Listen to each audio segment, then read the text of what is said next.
Hey everyone, welcome back for another deep dive. You ever get that feeling like you just know what made something happen? No, yeah. Like you're totally sure your friend's in a bad mood because of some text message, even if they don't say it. Right, right. We're going deep into that kind of thinking today, that whole world of causation. Okay. We've got excerpts from this philosopher, John Campbell, his book, Causation in Psychology. Yeah.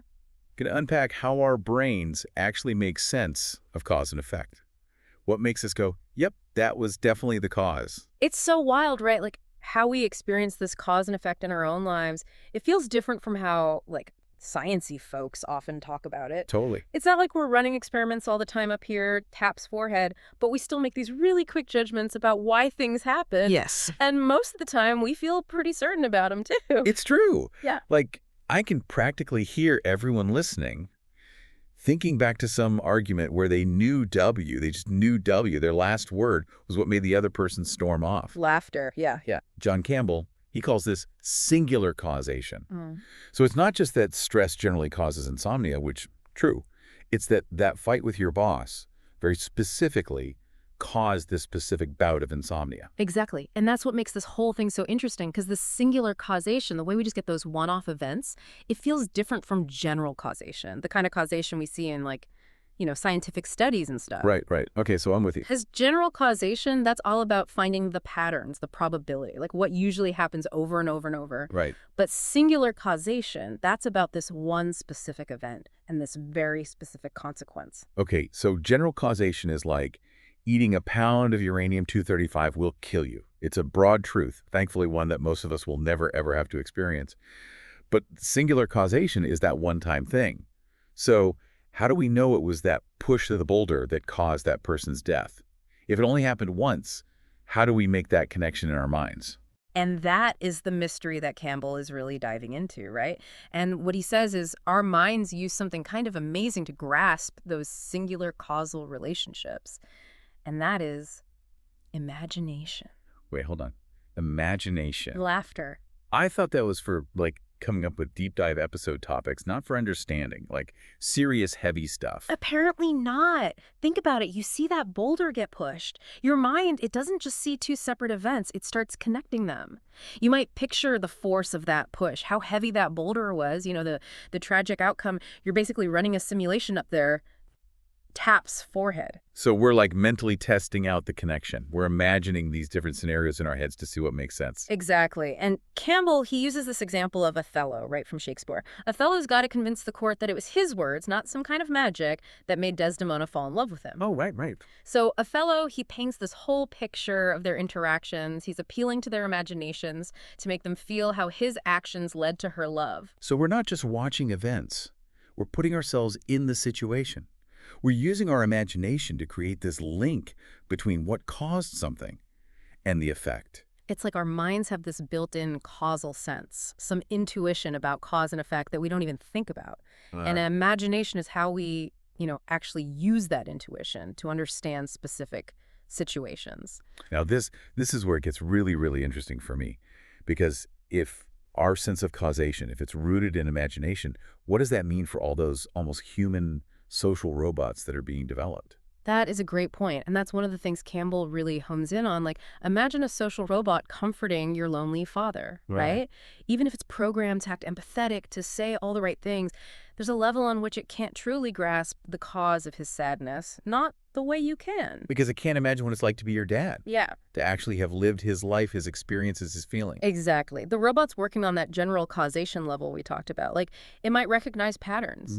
Loneliness often leads to sadness, but it doesn't have that deeper understanding, that singular understanding that comes from us mentally stepping into someone else's shoes. So are we saying that this ability to imagine, this is what makes us uniquely human, this ability to grasp singular causation, to connect cause and effect in this deep way, is that the difference between us and even the most advanced AI out there? Yeah, that's a big question, right? It really makes you wonder, are our minds actually unique? Or are we just really complex machines ourselves? I mean, we know our brains, they're physical, just like our hearts or our kidneys. Okay, so hold on. We're wading into some seriously deep waters here. So on one hand, we've got this causal sense, right? This thing that feels uniquely human, using our imagination to understand these one-time events. But on the other hand, our brains, they're still just neurons and synapses, like kind of like a computer in a way, right? So which is it? Are we just super, super, super advanced machines? This gets at what's called the mind-body problem. If our thoughts, our feelings, even our sense of self, if it can all be boiled down to just physical stuff happening in the brain, does that mean this whole causal sense, this thing we're talking about, is it just an illusion? It's like those optical illusions where you think you see one thing, but then nope, it's totally different when you really look at it. Yeah, maybe this whole experience of knowing why we do things, that feeling of certainty about cause and effect, maybe it's just our brain's way of making sense of the world, even if it's not the whole picture, you know? Okay, so then where does that leave us? If our brains are essentially just complex machines, can't we just study them like machines?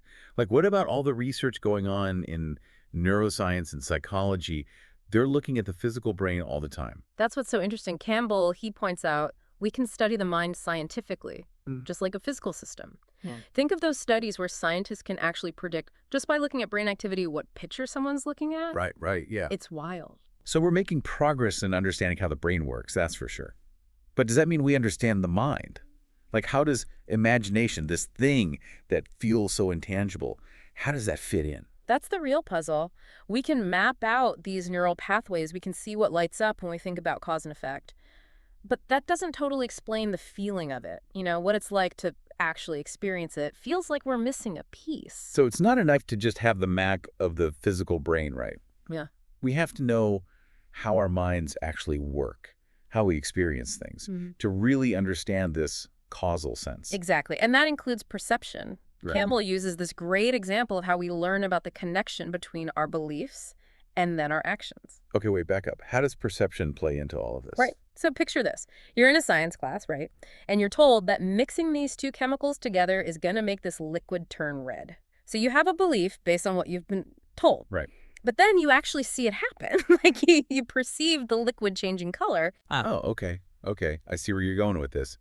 Perception, it's like a reality check for our beliefs, right? Yeah. It's how we confirm that what we believe can actually make something happen out in the world. Yes, exactly. And that whole process, that's really important for understanding causation, because it's how we learn that what we believe can directly lead to outcomes in the world. Okay, yeah, that's fascinating. But this is still happening in the brain, right?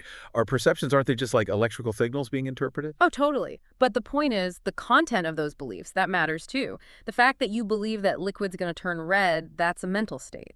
And that mental state, that belief, it plays a part in making you act in certain ways. Like maybe you predict the outcome of the experiment correctly because of what you already believe.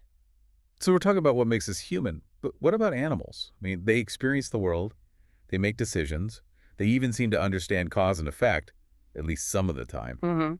Does this singular causation thing, does it apply to them? That's a great question. And yeah, Campbell, he talks about that too. And he suggests that, yeah, animals, they definitely show an understanding of cause and effect. But it might be more on that general causation level that we were talking about before. So like they learn that doing certain things get them certain results, but they're not necessarily thinking back on the specific cause of an event the way that we do. Right. Think of it like this. Researchers have shown that animals, even really young children, they can learn through experiments. Like they can figure out, say, which features on a toy, like which buttons to push to make it light up or play music. Okay, so they try stuff, they see what happens, and they start to make those cause and effect connections. Yeah, but isn't that how we learn too? I mean, trial and error, making those connections, that's how we figure out pretty much everything. True, like how to use my phone, how to bake a cake, pretty much. Right. But Campbell, he says the difference is in how deeply we understand it. Like, animals, they're great at picking up on those patterns, that general causation. But when it comes to those one-time events, those singular moments, those instances of singular causation, it's not so clear if animals have that same capacity. So maybe their understanding of cause and effect, it's more about those predictable, repeatable things. But ours is more flexible, more adaptable, because we can grasp those one-off situations. That's the idea. And what's cool is Campbell, he connects this back to another part of being human. Freedom. Okay, how do you mean? Well, we often talk about freedom as this ability to choose differently, to do things another way. And Campbell is suggesting that maybe this concept of freedom that we have, it's actually tied to our grasp of singular causation. So Because we can understand the specific cause of a specific event, Hmm. even if it's only happened once, it makes us feel more in control of our choices. Yeah, exactly. It's like we're not just reacting to things in some pre-programmed way. We can actually look back on our experiences. We can understand the little details of why things happened and then use that to make different choices in the future. So it's not just knowing that something caused something else. It's about understanding the how and the why on a deeper level, like a Yeah. way more individual level. Right, and that deeper understanding, that might be what gives us the ability to break free from just our instincts or our habits. We can actually imagine different possibilities, different outcomes, and that changes how we act. This brings us back to those social robots again. Because they can mimic us, but they don't actually have that singular causation piece, do they? They can be programmed to seem empathetic, but they're not really feeling it. Think about that example with your father again, right? Yeah. A social robot, it could be there, it could keep him company, it could say things that sound comforting, but could it ever truly get what his loneliness feels like? Could it really understand those unique experiences and emotions that led him to feel that way? Not unless it could actually imagine what it's like to be him, to experience the world from his point of view. And that difference, right? That difference in how we understand cause and effect, the difference between those general patterns and our own singular experiences, that just might be why, even as AI gets more and more advanced, there's still something about connecting with another person that's so important. There's this depth, this richness to it that even the smartest machine just can't replicate. It's like our capacity for imagination, for grasping that singular causation, it creates this really special connection between people. We understand each other on this level that goes way beyond just data and odds and all that. So even as science figures out more and more about how our brains actually work, there might always be this part of the human experience, this part of how we experience cause and effect that remains a mystery. Maybe. And that mystery, that ability to connect with each other through imagination, through empathy, that just might be at the very core of what makes us human. Wow, that is a lot to think about. Seems like every time we try to define what makes us human, we end up with even more questions. But that's the fun part, right? Thanks so much for taking this deep dive with us today.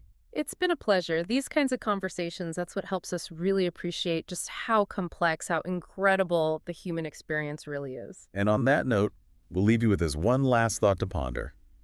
If scientists could map out every single neuron in your brain, do you think they could predict your every decision? Or is there something about human choice, about our understanding of this singular causation that a map could never capture, no matter how detailed it was? That's it for today's deep dive. We'll see you next time.